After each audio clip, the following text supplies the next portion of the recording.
horrible through the last two corners, and now there's Kimi Raikkonen starting his flying lap into Kopp's corner. Here's a man with an awful lot on his mind. Whatever happens here, he's going to have to go 10 places back on the grid. Same scenario as the French Grand Prix last weekend. He hangs it all out because he wants to be as far up the grid as he possibly can be. He'll want to see P1 at the end of this lap because that'll mean P11 and an opportunity to attack.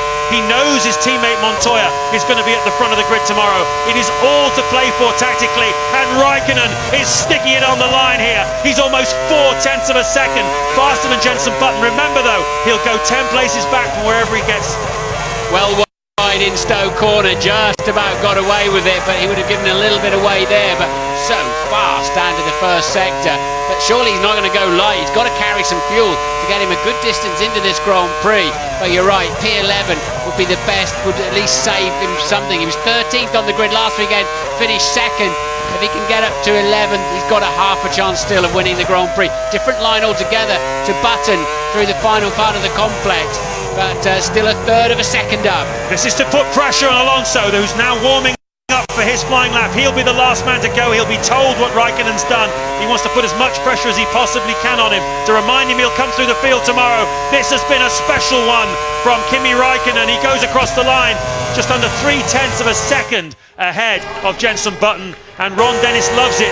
Now last weekend, Martin, remember in France he was right up the front of the grid, and it turned out he went 9 laps longer in the race than the guys he was racing against. So quick was he in qualifying. It really was an amazing effort. I wonder if he's done the same here again today and carrying that extra fuel.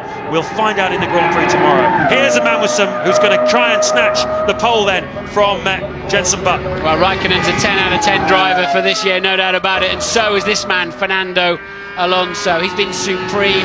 He's managed to keep himself in the hunt at every kind of racetrack all over the world that we've been so far this year. Always with carrying a bundle of understeer, the front sliding around, but somehow he manages to keep good apex speed at the same time. Don't know how, but it works for him. Well, he's a 10th down on Raikkonen after one sector. Very quickly, Michael Schumacher, we missed him out. Marks out of 10. People at home will want to know what you think.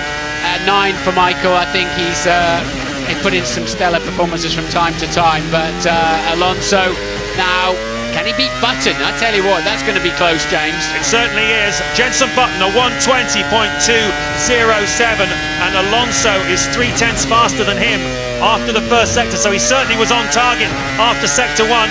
He's coming towards the end of sector 2, rips underneath bridge. A blur to all the people standing underneath, and he's a 100th up on Raikkonen. Never mind Jenson Button. This looks like it's going to nick the pole away from Jenson Button. Remember, Raikkonen will go back 10 places. This has been another one of those laps from Fernando Alonso, who seems to qualify so very well. He's never raced here well. 10th is his best result. This is to set himself up for tomorrow for victory at Silverstone. He goes across the line 2/100ths of a second faster than Kimi Raikkonen, and that is a net pole. He takes it away from Jenson Button. Kimi Raikkonen will go down to 12th on the grid, so it was a double whammy as far as Kimi Raikkonen's concerned. And live now is a disappointed man, I imagine, Jenson Button.